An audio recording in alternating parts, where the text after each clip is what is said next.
You have to remember, law enforcement was created to oppress black people. Let's not forget that. The DNA in policing the black community is racism and oppression. So once we understand that, I think we can move forward in how do we work through this system. But we still have an illusion of inclusion when we put that badge on that we're one of them, but we're not. I have a lot of family members that are in law enforcement. My uncle was the first black captain from New York State Corrections, and I have a lot of family members in the South that are sheriffs. Coming up as a kid, I didn't see law enforcement as the enemy as we see it now. I'm not saying that racism doesn't exist, but when I was coming up, we had white cops that were our dad's club football coaches and baseball coaches.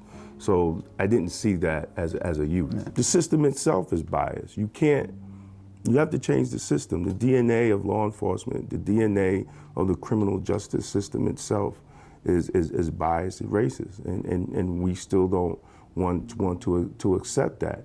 You know, sometimes they might put a black commissioner or a black chief, you know, but guess what? They're my skinfolk, don't mean they're my kinfolk. So they'll get in and they'll go along with it, and they don't change policies, right? So what's the point of having a black person as a commissioner, a black person over policies and procedures and training, and they don't change it, you know, for accountability and transparency? So what's the point? Because the system is set up to oppress. But until the people understand that, until the people want better from their politicians, and until the people pressure their politicians, it will still be the same, and we'll still see black men and women abused by this system.